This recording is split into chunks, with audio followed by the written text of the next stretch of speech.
Bom dia, boa tarde, boa noite. Esse é o programa Ajuda Meu Negócio e aqui nós discutimos o desenvolvimento da sua empresa. Eu sou Gabriel Bastos, assessor de marketing, vendas e negócios. E o tema de hoje é por que a minha empresa não dá lucro? Primeiramente, vamos entender qual a diferença entre faturamento e lucro, tá? Faturamento é quanto você arrecada nas suas vendas dos seus serviços ou dos seus produtos. Então, digamos que esse mês você vendeu R$ 5.000. Você não lucrou R$ 5.000, você faturou R$ 5.000, certo? Não teve nenhum gasto, nenhuma despesa envolvida nesse cálculo, tá bom? Já o lucro, nós temos três tipos para começar. Nós temos o lucro bruto, que você vai pegar esse faturamento, então vamos dizer hipoteticamente esses R$ 5.000, e você deduz apenas o imposto sobre as vendas, certo? Então digamos que você pagou de imposto sobre as vendas 10%. Então você gastou R$ 500. Então seu lucro bruto vai ser 5.000 menos 500, que dá quanto? 4.500. Esse é o primeiro tipo de lucro, tá? Depois nós seguimos para o lucro operacional. E o que é esse lucro operacional? Você vai pegar esse lucro bruto que você tirou, né? Nesse caso hipotético, os R$ 4.500, e você vai tirar os custos inerentes à produção do seu produto ou serviço. Então, tudo que você precisa para gerar o seu serviço ou gerar o seu produto. Lembra, aqui você não está colocando as despesas, como por exemplo, gastos com marketing, gastos com vendas, isso não entra nessa parte. É só matéria-prima, tudo que você precisa gerar para poder produzir o seu produto ou serviço, tá? Então vamos imaginar que você tem de custo operacional, certo? R$ 2.000. Então você começou lá em cima com 5.000 de faturamento, você tirou 500 do imposto sobre as vendas, tem um lucro bruto de 4.500. Você vai tirar esses 2.000 de custos e vai sobrar quanto? 2.500. Seu lucro operacional é R$ 2.500, tá? Esse é o segundo lucro. Nós vamos então para o lucro líquido, que é o lucro que mais importa para os empreendedores, que é o que a gente chama de a última linhazinha, né? A última linha se refere à última linha do balanço, né? Do DRE, do demonstrativo de resultados de exercício. Então, aquela última linha que tem o lucro líquido é isso que eu vou falar agora, tá? Esse lucro líquido você vai abater, né, dessa parte do lucro que você tirou operacional, menos as suas despesas. E aqui sim vai entrar as despesas com vendas, despesas com marketing, despesas administrativas para rodar o negócio, tá? Então aqui que você vai colocar essa parte que é derivada de despesas que não tem a ver com a produção daquele produto ou serviço que você oferece, tá? É o que você precisa para exercer o seu negócio em si, tá bom? Então vamos imaginar que você tem de despesas cerca de R$ 1.000. Então vamos voltar lá no exemplo. 5.000 de faturamento, menos 500 do imposto, daria 4.500 de lucro bruto, menos R$ 2.000 dos custos, né, dos custos operacionais, ficaria 2.500 de lucro operacional, e você tiraria R$ 1.000 das despesas. Sobraria quanto? R$ 1.500. Então o seu lucro líquido é de R$ 1.500. Então você faturou 5.000, lucrou 1.500. Ficou claro até aqui? Massa.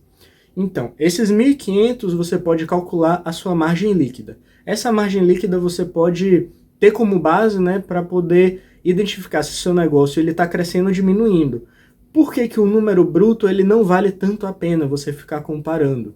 Claro, ele é usado para comparação, mas digamos que um mês você oscilou muito nas suas vendas. Você vendeu de 5.000, você passou para R$ 10.000 de vendas, tá? Os seus custos eles aumentam proporcional, mas as despesas não. Então, a tendência é que a sua margem líquida ela aumente em proporção, né, em porcentagem. Claro, seu número bruto também vai aumentar, mas a margem aumentando você tem uma ideia melhor de quanto ela aumentou. Então, por exemplo, se você aumentou de custos de R$ 2.000, que foi o exemplo anterior, e foi para R$ 4.000, porque você dobrou, né? Então ficaria os 10.000 menos os 10% de vendas, ficaria R$ 1.000, daria 9.000. 9.000 menos 4.000, 5.000. 5.000 menos os 1.000 das despesas administrativas que a gente usou no exemplo anterior, 4.000. Massa. Então, eu lucrei no exemplo anterior 1.500 e agora eu estou lucrando 4 mil. Você aumentou mais do que o dobro no seu lucro, apesar de você ter só dobrado o seu faturamento, tá? Você entende, assim, que você aumentando exponencialmente o faturamento pode significar que o seu lucro também aumente exponencialmente. Mas isso não é uma regra, porque às vezes as despesas administrativas também aumentam, às vezes você faz um acordo com os vendedores de aumentar a comissão quanto mais metas eles batem. Então é interessante que você também calcule a porcentagem da margem líquida. Como é que eu faço isso? Você vai pegar o lucro líquido e vai dividir pelo faturamento. Ficou claro até aqui? Pronto. Essa é a primeira parte, entender a diferença entre o que é o faturamento e o que é o lucro. Então agora vamos entender quais foram as decisões, né, o que pode ter acontecido no seu negócio para chegar no estágio atual, em que você não está vendo lucro, né? O primeiro caso, que é muito frequente em empreendedores, é a precificação errada, uma precificação apressada. E o que eu quero dizer com isso? Digamos que você tem um produto que você compra ele por R$20 e você vai fazer a revenda. Você decide revender a R$25, R$30. Vamos colocar o exemplo de R$30. Certo. Você tá na sua cabeça que, poxa, gastei 20 e tô ganhando 30. Então, nesse jogo, eu tô ganhando 10. Mas não é bem assim, porque você não está calculando alguns gastos. Se você calculou R$20 da aquisição do produto, só o preço daquele produto, pense que você ainda paga frete. Você paga imposto sobre ele. Você tem gasto com o seu estoque. Você tem gasto com o aluguel do seu espaço. Você tem um monte de outros gastos inerentes ao seu serviço que você não está embutindo na compra. Conta de luz, conta de gás, funcionários. Gás, no caso, se você for um restaurante, né? Óbvio. Mas conta de água, internet.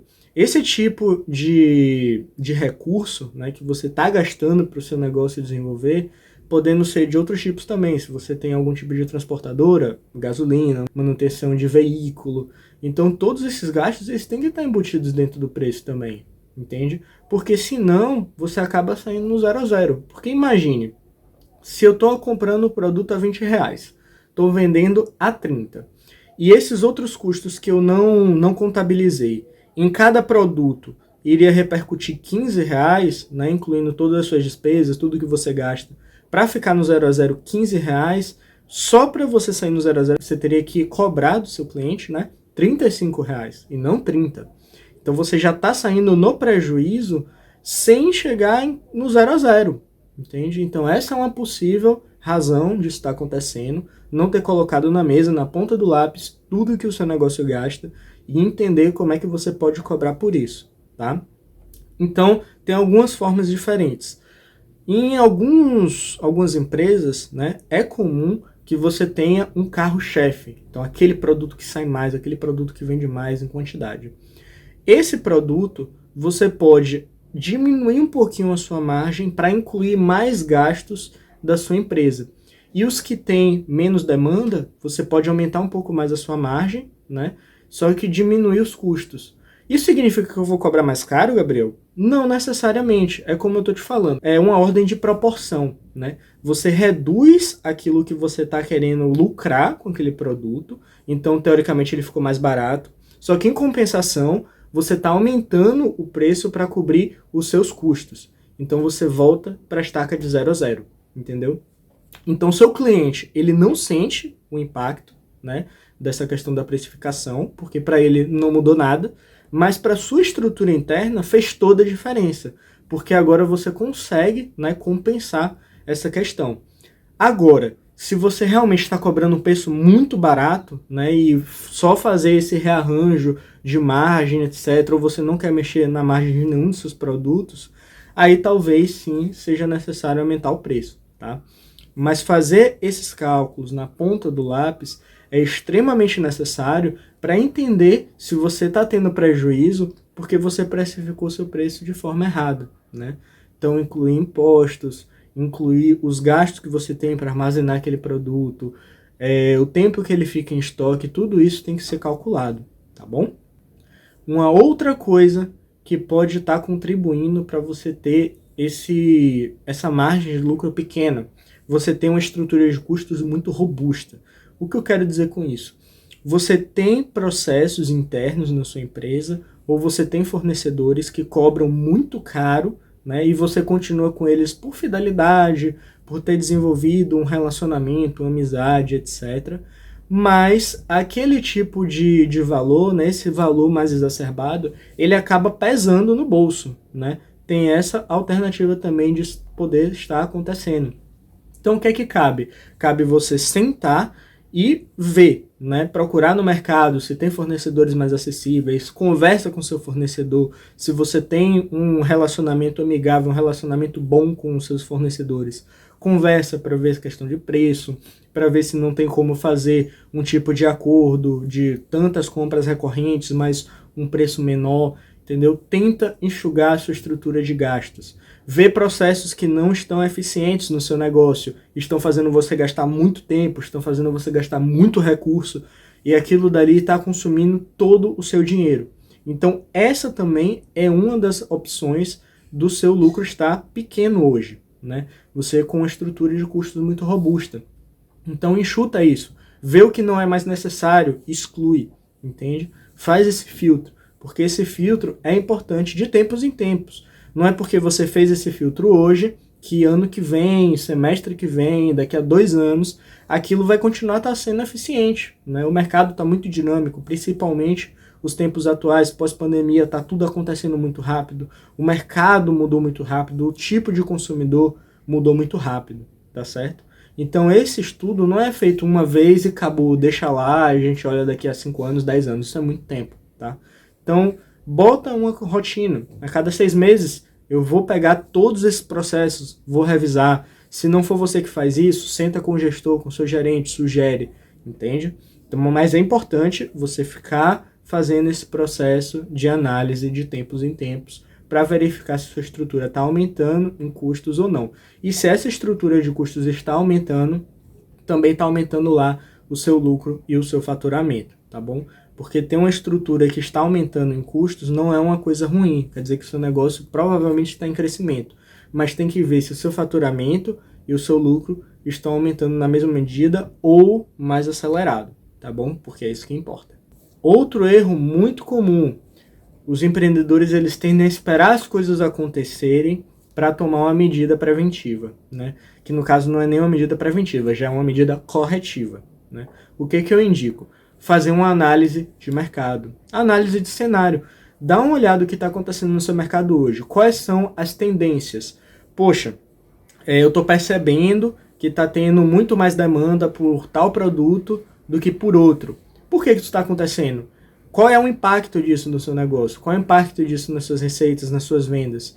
Como é que eu consigo mensurar isso? Que tipo de indicadores eu consigo utilizar para conseguir identificar essas mudanças de mercado? E o que eu posso fazer? Quais são os planos de ação que eu traço hoje para isso não me prejudicar amanhã?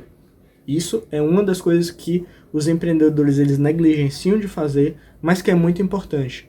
Entender a situação do mercado hoje, entender qual é a tendência do mercado para o futuro, então como é que ele está se comportando, quais são as modificações que vêm acontecendo, estão acontecendo com mais frequência e se intensificando, e a tendência é que no futuro acabe ficando muito maior, né? Como isso impacta no meu negócio, negativamente ou positivamente, porque pode acontecer. Quais indicadores eu consigo utilizar para entender se isso está mesmo acontecendo comigo hoje ou vai acontecer comigo amanhã e começar a mensurar, começar a definir um cronograma de comparação. Então, trimestralmente eu vou olhar esse indicador para ver como é que ele está se comportando. Semestralmente eu vou olhar esse indicador para ver como é que ele está se comportando. Anualmente, a cada 2 anos. É importante você definir esses prazos para sempre acompanhar as tendências de mercado e o seu impacto. E o seu plano de ação. Então, olha, observei que essa tendência está acontecendo, esse produto está vendendo mais do que o outro, antigamente era o contrário. O que eu posso fazer para aproveitar isso? Eu vou fazer uma ação para melhorar o marketing no produto anterior que vendia mais, ou eu vou intensificar o marketing desse novo produto que está se mostrando com um desempenho melhor? São 2 tipos de ação que você pode fazer, mas se você não faz essa reflexão, você não vai fazer nenhuma das ações. E aí quando você perceber que você está tomando prejuízo, já foi tarde demais. Aí você vai ter que correr atrás do tempo perdido, muita dor de cabeça, com aquela corda no pescoço do tempo inteiro, ficar, pô, preciso fechar as vendas desse mês, preciso fechar as vendas desse mês, entendeu? Então isso acaba mexendo com a sua cabeça. Então antes que isso vá acontecer, defina um tempo. Então a cada 3 meses eu vou sentar para identificar os cenários que estão acontecendo no mercado, vou identificar as tendências, vou ver se mudou alguma coisa, quão significativa foi essa mudança, como isso impacta no meu negócio, como é que isso impacta nas minhas vendas. Faça essa reflexão porque é muito importante, tá certo? Mas uma coisa que é muito importante, fazer uma reserva de emergência. O que é uma reserva de emergência, Gabriel? É um dinheiro que eu tenho reservado no caixa da minha empresa se alguma coisa der errado. Vou mudar minha frase, não é se alguma coisa der errado, quando alguma coisa der errado. Porque a gente sabe que de tempos em tempos o nosso planejamento não sai do jeito que a gente queria. Tudo que a gente pensou não sai do jeito que a gente queria. E acaba que a gente tem um prejuízo, a gente tem um gasto que a gente não estava esperando e a gente tem que tirar dinheiro de sabe lá Deus onde. Entendeu? Esse tipo de situação, além de te deixar estressado, além de te deixar, né, com aquela preocupação o tempo inteiro, ficar a noite sem dormir, eu sei bem como é isso, tá? Tenha uma reserva de emergência. Gabriel, como é que eu faço essa reserva de emergência? Pega esse dinheiro e deixa em algum lugar que você consiga ter liquidez diária. Então você possa tirar qualquer dia, qualquer horário, tá? Você pode colocar numa aplicação de renda fixa, por exemplo, um Tesouro Direto. Inclusive, o Tesouro Direto, na data que eu estou gravando esse vídeo, a taxa Selic está 13,75%, então dá um rendimento legal, tá? E a minha recomendação é, quais são os gastos fixos do seu negócio? Quanto é que você precisa gastar por mês para o seu negócio estar rodando? Vamos deixar um exemplo, R$3.000. Preciso de R$3.000 para minha empresa estar rodando o tempo inteiro. O que eu recomendo? Reserva de emergência ela tem que ser equivalente entre 6 a 12 meses. Minha filosofia, tá? Tem gente com filosofia de 2 anos, tem gente com filosofia de 3 meses, de 2 meses. Isso não é uma regra, não é uma receita de bolo, tá? Eu gosto de seguir de 6 a 12 meses, tá? E o tempo da pandemia veio para ensinar a gente isso. A gente imaginou que ia passar 2 meses, né, em quarentena e depois as coisas iam voltar ao normal. Passou-se 2 anos. Então, eu gosto de pensar que de 6 a 12 meses é um tempo relativamente seguro para você ter esse dinheiro acumulado, tá? Então, o que é que isso quer dizer? Se você opta por uma filosofia de 6 meses, você vai pegar o seu gasto que você precisa para rodar o seu negócio mensalmente, que seria esses R$3.000 que eu falei, vai multiplicar esses R$3.000 por 6. Então, você tem R$18.000. Você tem que ter uma reserva de emergência de R$18.000. Esses R$18.000, eles não vão estar sendo desperdiçados. Como eu falei, procura um lugar que tenha liquidez diária.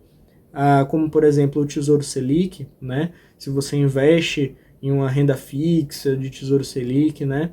Rendendo a 13,75, seu dinheiro vai estar ali rendendo todo mês. Lembrando, isso aqui não é um vídeo sobre indicação de investimento. Não estou dizendo para você pegar o seu dinheiro e investir na taxa Selic ou no Tesouro Direto ou qualquer outra aplicação da renda fixa, tá? Antes disso, procure um profissional que entenda de finanças para poder cuidar do seu dinheiro, ou você mesmo estude, tá? Entenda como é que funciona e aplique esse dinheiro. Porque apesar de ser renda fixa, ter todo esse estigma de ser a aplicação financeira mais segura do país e etc., ela vem com um risco agregado, tá? E você tem que estar ciente desse risco. O risco é mínimo, mas ele existe. Então isso daqui não é uma recomendação de investimentos, não estou dizendo onde você vai aportar esse dinheiro, onde você vai colocar esse dinheiro, tá? É só o que eu faço, o que eu sigo, e eu oriento vocês a procurarem saber sobre, procurarem se educar sobre, para poder se utilizar dessas formas, para poder render o dinheiro de vocês da forma mais eficiente possível, tá?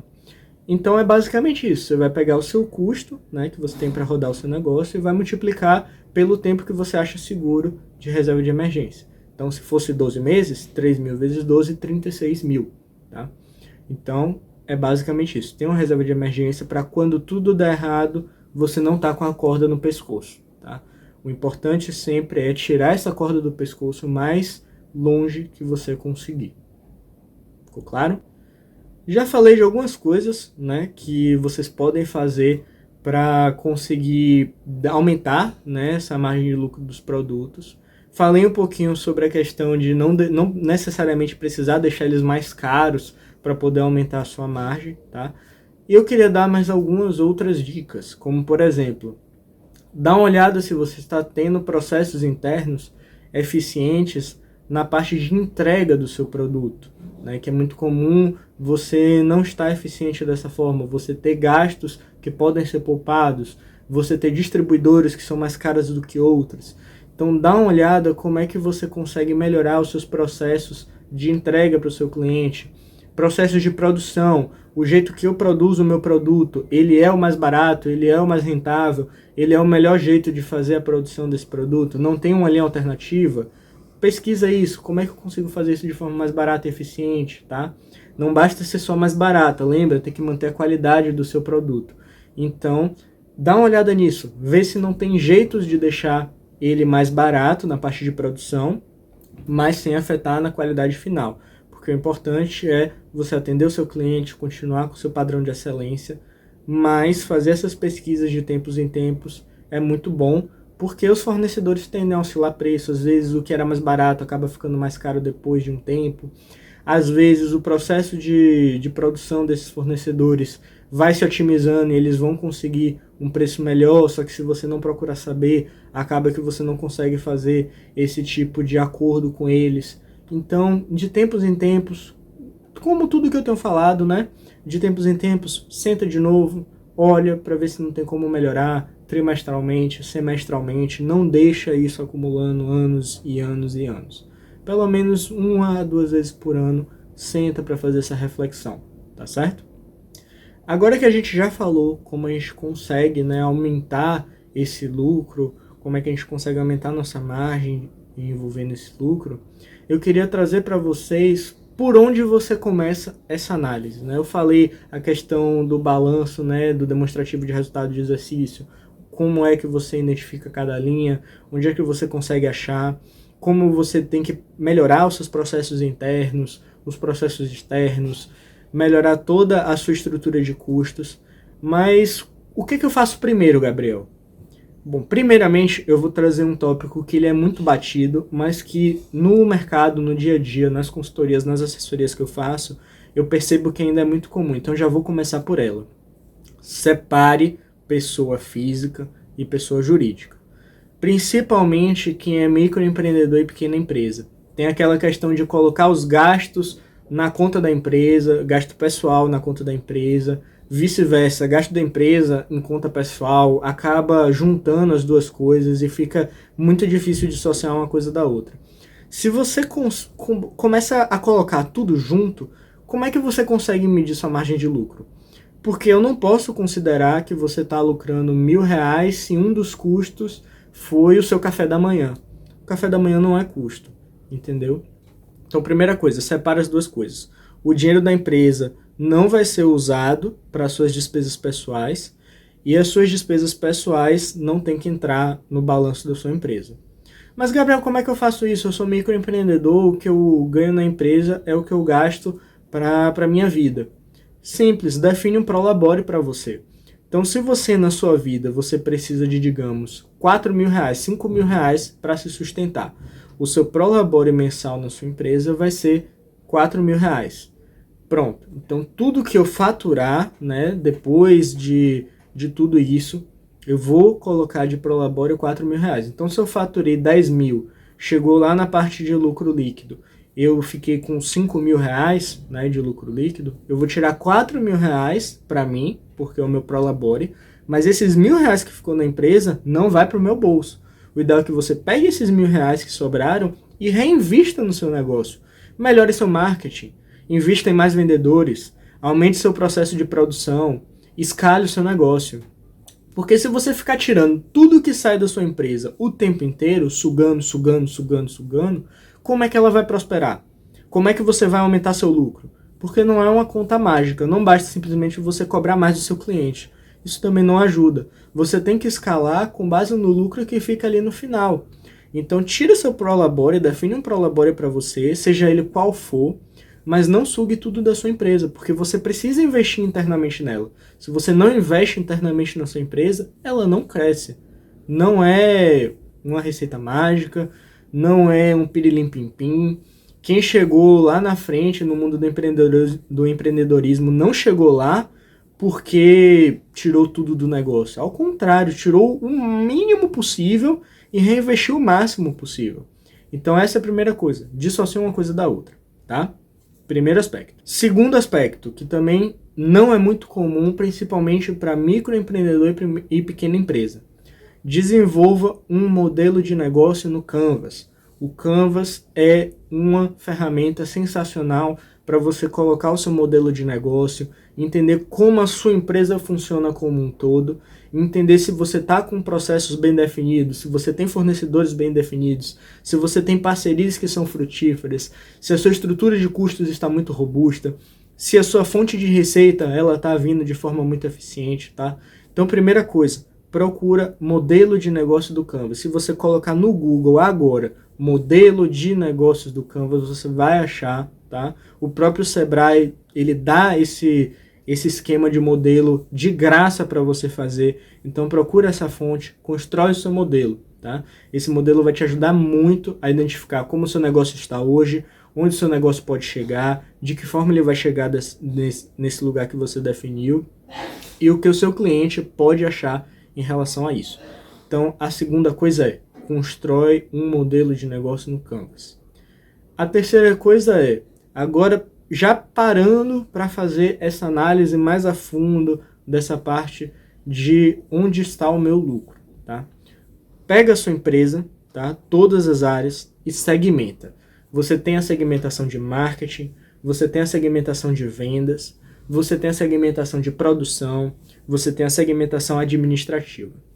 Você vai separar os custos em cada uma das caixinhas, custos e despesas em cada uma das caixinhas. Depois você vai entrar em cada caixinha separada. Então, olha, no marketing eu estou gastando isso, eu estou tendo isso de retorno, então isso daqui faz sentido? Não faz? Estou gastando muito? Estou gastando pouco? Pronto, fiz análise de marketing. Pego a análise de vendas. Como é que está meu desempenho em vendas? Meus vendedores estão vendendo bem? Qual é o desempenho médio de cada vendedor? Tem vendedores que estão muito abaixo? Por que eles estão muito abaixo? Tem vendedores que estão muito acima? Por que eles estão muito acima? Eu consigo fazer um treinamento dos vendedores que são mais habilitados, os melhores vendedores, para os piores, para melhorar o nível médio das vendas? Consigo, pronto. Então você já está fazendo análise do setor de vendas. Depois você vai fazer a análise do seu processo de produção, o seu processo administrativo. Faz uma análise de cada setor separadamente, tá? Porque vai conseguir te dar uma profundidade maior da sua empresa e entender o que é que de fato está prejudicando. Porque pode ser que você tenha uma estrutura envolvida em vendas que, por exemplo, custe 60%, 70% de tudo que você está gastando, mas são eles que estão te dando 99% da sua receita. Claro, 70% é um número muito grande, então provavelmente você vai ter que fazer alguma coisa para diminuir. Mas o meu ponto, o ponto que eu quero trazer é, não é só porque aquela estrutura de custos é a maior que ela deve ser a primeira a ser penalizada, tá? Você tem que ter essa análise crítica de que se aquele valor alto, ele está gerando um resultado alto. Porque o que não pode é um valor alto com resultado baixo. Aí não pode acontecer de forma nenhuma, tá bom? Depois disso, a próxima coisa que você pode fazer é todo aquele processo de precificação que a gente conversou um pouquinho lá atrás, tá? Depois que você fez essa nova precificação, identificou esse novo preço que você precisa cobrar, caso precise alterar, compara com o seu preço atual e se pergunte, meu cliente vai sentir isso? Isso daqui vai ser um aumento muito relevante? É legal fazer esse tipo de indagação para entender, tá certo? Então, essas são as coisas que eu consideraria para você começar a fazer sua análise. Então, parte dessa linha de raciocínio, tá? Que eu acho que vai ser um caminho muito assertivo para você e para o seu negócio. Agora eu vou falar os principais erros na hora de você mexer no seu lucro, querer aumentar o seu lucro. O primeiro erro, demissões desnecessárias. Por quê? A primeira solução que você pensa quando você quer cortar custos é vou demitir funcionário. Pô, certo, beleza, às vezes isso é realmente a estratégia correta, mas às vezes não. Imagine que você pensa, vou demitir funcionário. Aí você pega um funcionário de vendas. Ele é um cara que tá te custando por hora R$19, vou botar esse exemplo. Você pega e demite ele porque você pensa, esse cara aqui, R$19 a menos por hora, que eu vou gastar por mês, né? Só que imagina que aquele cara tá te gerando R$30 de faturamento. Você tá ganhando 19 perdendo 30. Então pode ser que no longo prazo você tenha ainda menos eficiência, menos progressão, você tenha menos lucro do que você tem hoje, mesmo demitindo uma pessoa, tá? E diminuindo o custo daquela pessoa. Porque ela gera mais resultado do que ela te gera de custo. Então você tem que fazer essa análise. Essa pessoa aqui que eu quero demitir, ela está me custando mais caro do que ela me dá de retorno? Você tem que fazer esse cálculo. Quanto é que ela me gera de dinheiro em compensação a quanto ela me custa? Esse exemplo que eu te dei de vendedor, ele é muito prático, né? Porque é só você identificar quanto é que ele vende, o ticket médio da venda dele, quanto tempo ele trabalha, define a hora, vê quanto é que você paga e faz isso. Mas, por exemplo, uma pessoa do administrativo, pô, ela não gera venda, como é que eu gero o resultado dela? Quantos processos ela faz dentro da sua empresa? Então, pode ser de diversas áreas, então não tem como dar um exemplo específico. Mas imagine que ela é responsável por 5 tipos de tarefa diferentes na sua empresa. Você vai medir, né, o desempenho dela em cada uma dessas 5 tarefas. Então pode ser que ela, nessas 5 tarefas, seja 10% mais eficiente do que a média da sua empresa naquelas 5 tarefas. Vale a pena demitir ela? Não, ela é 10% mais eficiente do que você tem na média geral, entende? Então fazer esse tipo de análise, esse tipo de reflexão, ele é muito necessário para você entender se você está demitindo a pessoa certa, tá? E além disso, você tem que entender, quando você demite alguém, você tá com um gasto de curto prazo também, porque você tem gasto com rescisão, você tem seguro-desemprego quando cabe. Então, assim, você vai ter gastos de curto prazo e se você demite a pessoa errada, você vai ter prejuízo de longo prazo, tá? Então, na hora de demitir alguém, faz essa reflexão para ver se realmente você está demitindo a pessoa certa, se você está tomando a decisão correta. Esse é o primeiro erro. Segundo erro, encarecer o produto ou serviço demasiadamente, se encarecer demais o seu produto ou serviço. Sempre faça a reflexão. O meu cliente, ele vai pagar por isso? Ele vai querer pagar por isso? Ele acha o preço que eu estou praticando justo na concepção dele? O valor que eu entrego do produto corresponde a esse aumento? Então, essas análises também são necessárias. Se você quer aumentar o preço do seu produto e identificou que para aumentar a sua margem de lucro você tem que aumentar o preço desse produto, você tem que pensar em novas formas de agregar valor para o seu cliente, de alguma forma que aquele novo valor, né, esse novo preço que você definido para esse produto, ele corresponde ao valor percebido, tá? Porque não existe preço barato e preço caro. Existe percepção de valor aos olhos do seu cliente, tá? Então, saber trabalhar isso é essencial. Segunda coisa foi essa. Terceira coisa, culpar os vendedores. Você não pode culpar seus vendedores nunca, porque quem é responsável pelo setor de vendas é o gestor, é o responsável pelo setor ou responsável pela empresa se a empresa for pequena. Tá? Não basta sair culpando o vendedor, você tem que entender por que aquele vendedor está tendo péssimo desempenho. Trabalhe na cultura da sua empresa uma cultura de fomento à inovação, a fomento à troca de ideias, troca de experiências, complementação profissional, porque se você decide ficar punindo vendedores que não têm um bom desempenho, você gera um senso de competitividade negativa na sua empresa. Todo mundo vai querer passar por cima de todo mundo para melhorar, para não levar bronca, para não ser demitido.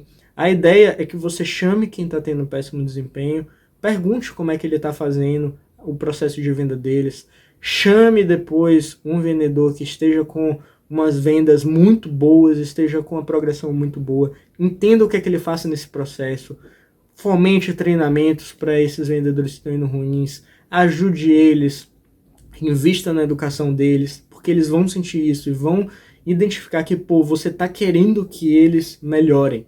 Então, esse é um incentivo positivo que vai gerar resultados positivos. Então, não saia culpando o vendedor, não saia prejudicando o vendedor, não saia dando bronca, querendo demitir, fazer XYZ. Procure fazer esse processo de educação, fomente uma cultura positiva para sua empresa. tá certo? Esses foram os 3 principais erros que eu observo no mercado em relação a tentar aumentar o lucro da empresa. E agora eu quero finalizar esse vídeo com uma pequena reflexão. Por que é importante para você aumentar o lucro da sua empresa? Porque a primeira coisa que você vai me falar é: eu quero tirar mais dinheiro da empresa. Bacana, essa é uma das lógicas que a gente já comentou. Você quer tirar mais dinheiro da sua empresa. Mas você pode ter outras linhas de raciocínio que talvez você não esteja considerando agora. Como, por exemplo, eu quero comprar uma nova ferramenta que vai me deixar mais eficiente na produção ou vai me permitir produzir mais do meu produto ou do meu serviço. Então, eu quero aumentar meu lucro para chegar nesse objetivo. Legal, então esse é um dos objetivos para aumentar o seu lucro. O outro, melhorar meus processos internos. Eu estou percebendo que tem alguns gargalos na minha empresa, mas aí eu tenho que mudar um pouquinho a estrutura. Para mudar a estrutura, eu preciso investir em determinado setor da minha empresa, então eu preciso aumentar meu lucro para melhorar o processo interno, para melhorar o processo de qualidade, melhorar a percepção de valor do meu cliente, melhorar o quanto aquele cliente está gostando daquele produto ou serviço, entende? Então, esse é outro objetivo que você pode ter para melhorar o seu lucro. Aumentar o potencial de escala do negócio. Então, reinvestindo na minha empresa, eu consigo aumentar, expandir, crescer mais rápido para gerar mais lucro. E eu só quero pegar esse lucro lá para frente. Esse também é um objetivo, né? Todos eles são válidos, mas é importante que você tenha esclarecido na sua cabeça qual deles está acompanhando o seu pensamento, tá? Tem empreendedores que eles não desejam ganhar grandes fortunas, ganhar grandes dinheiros, eles querem ter um padrão de vida bom, sem precisar se preocupar com o dinheiro, e eles só querem crescer até determinado ponto. E isso é totalmente válido, tá? Só que você tem que ter isso na sua cabeça, porque se você quer isso e você não faz o planejamento, não define objetivos, não define a visão da sua empresa acompanhada com isso, você acaba frustrado. Ou porque você cresceu pouco e não está alcançando no padrão que você quer alcançar, ou porque você começou a crescer aceleradamente e agora você não sabe como é que você resolve, você está perdido, não sabe como é que você faz a gestão de todo esse processo que cresceu e cresceu e cresceu, e agora você está com dor de cabeça na hora de contratar novos gestores, contratar novos administradores de empresas, você não quer continuar com aquele negócio do jeito que está, você quer uma coisa mais simples, tá? Então é importante que você defina isso para você não se sentir frustrado, tá bom? Então, eu queria trazer essa reflexão e eu quero que você se pergunte, antes de fazer tudo isso que a gente conversou nesse vídeo, eu quero que você se pergunte, por que é que eu quero aumentar o lucro da minha empresa? Qual é a minha meta, qual é o meu objetivo? Ficou claro? Então, era basicamente isso o vídeo de hoje. Eu espero que vocês tenham gostado. Se vocês gostaram, clica aqui no gostei, tá certo? Comenta aqui no vídeo, dá sugestão, quais temas vocês querem que eu fale, tá bom? Compartilha com empreendedores, compartilha com pessoas que vocês acham que esse conteúdo vai ser relevante, que ajuda bastante, tá certo? E eu vejo vocês numa próxima vez. Se cuidem.